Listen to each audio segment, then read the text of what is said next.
جنگلوں میں ٹہرا نہیں جاتا، گزرا جاتا ہے جنگلوں سے، ٹہرا نہیں جاتا۔ اب تو حالات ایسے نظر آ رہے ہیں کہ ہم آبادیوں کو چھوڑ کر کسی جنگل ہی کو ہم اپنی آبادی بنا لیں، کیونکہ اب خریوں میں، شہروں میں، سٹیوں میں کسی قسم کا کوئی سکون نہیں ہے۔ سکون تو وہاں مل رہا ہے جہاں اب تک ہم پڑھ رہے تھے کہ کوئی سکون نہیں ہے۔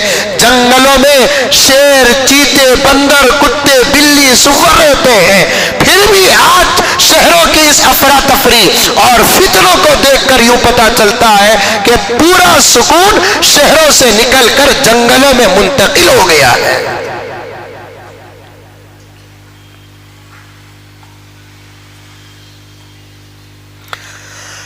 ہم اندھیری گھٹاؤں کو بدلا مگر روشنی اپنے سینے میں پھوٹی نہیں۔ ہم نے اندھیرے دوروں کو بدل دیا، باہر تو اجالا آ گیا لیکن اندر اجالا نہیں آیا۔ ہمارے مودی انکل بھی جیتنے سے پہلے ایک جملہ بولتے تھے، ابھی راستے میں بھی سوچ رہا تھا اس جملے کو، کیا ملک بول رہے تھے، کوئی ایک نیا ملک بنانا چاہتے تھے، وہ کوئی ایک نیا ملک بنانا چاہتے تھے۔ بہرحال سب کو بدلنے کی فکر ہوتی ہے، ہم نے بھی بدلا، اندھیرے گھٹاؤں کو بدلا، اندھیروں کو بھگایا، اجالوں کو لے کر آئے، ایسا اجالا لے کر آئے کہ دنوں میں کرکٹ کھیلنے سے بھی اچھا راتوں میں کرکٹ کھیلنا اچھا لگتا ہے، کیونکہ رات میں کوئی کھیل ہوتا ہے، پھر بھی رات میں کھیلتے ہیں، بال دکھتا ہے، کیچ پکڑتے ہیں، وکٹ نظر آتی ہے، سب نظر آتا ہے۔ اب تو بعض جگہوں پر ایسا اجالا ہوتا ہے کہ دن اور رات کے درمیان میں فرق تک نہیں کر سکتے۔ بعض جگہوں میں تو وہ بڑے بڑے لائٹیں جب آن ہوتی ہے درختوں کے پاس تو پرندے بھی دھوکہ کھا کر کائے کائے کرنے لگتے ہیں کہ صبح ہو گئی، صبح ہو گئی۔ باہر تو آیا اجالا لیکن اندر اندھیرا۔ شاعر کہتا ہے، اندھیری گھٹاؤں کو بدلا مگر روشنی اپنے سینے میں پھوٹی نہیں۔ ہم نے جنگل کو شہروں سے بدلا مگر ہم نے جنگل کو شہروں سے بدلا مگر ہم سے جنگل کی تہذیب چھوٹی نہیں۔ جنگل کے کتے، بلی، سور، شیر، گدھے اچھے ہو گئے، ان کی درندگی ہمارے اندر آ گئی،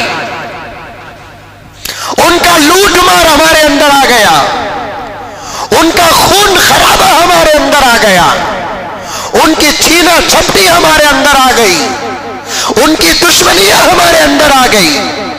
اب تو کوئی بات سمجھانے کی ضرورت نہیں، آپ کے پاس آپ کی دنیا ہے، آپ کے پاس آپ کی مثال ہے، کر لو دنیا مٹھی میں۔ آپ نے پوری دنیا کو مٹھی میں کر رکھا ہے۔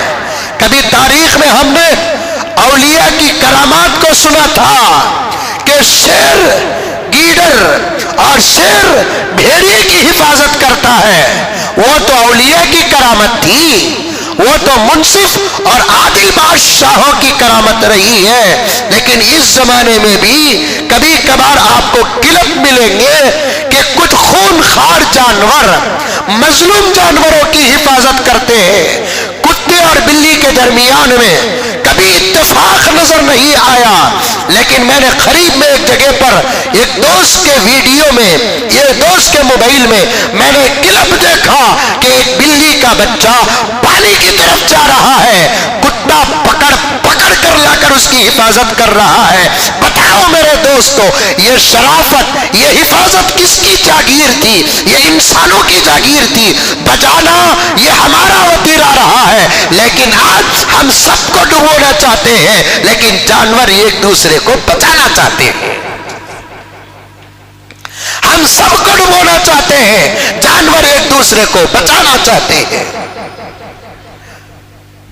آج جانوروں کی درندگی ہمارے پاس، شرافت ان کے پاس، اتحاد کی کئی کلپیں آپ کے پاس موجود ہوگی۔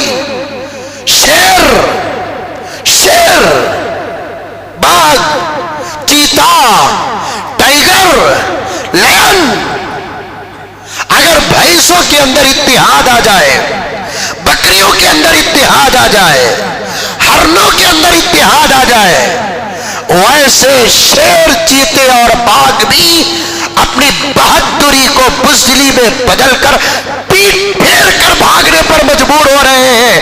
آج جنگل کے بھینسیں، جنگل کے بیل، جنگل کی بکریاں آبادیوں کو اتحاد کا سبق دے رہی ہیں۔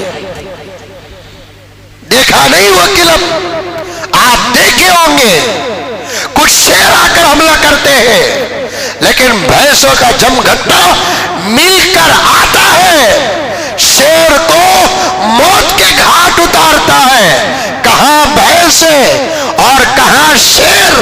جنگل کا راجا ہے، لیکن اس کا ظلم حد سے بڑھتا ہے تو پھر بکریاں بھی سبق سکھانے کے لیے میدان پر آتی ہے۔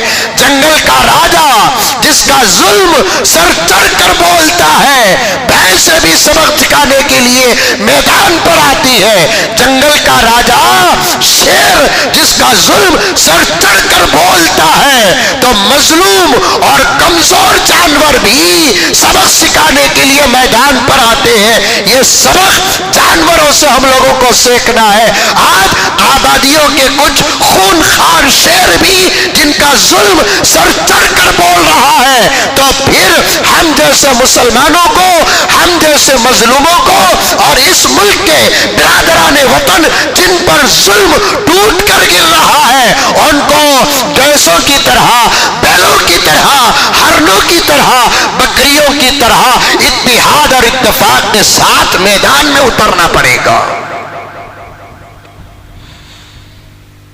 جنگلوں کی تہذیب تھی، آج ہمارے اندر وہ تہذیب نہیں۔ انسان جنگل میں نہیں رہتے، جانور جنگل میں رہتے ہیں۔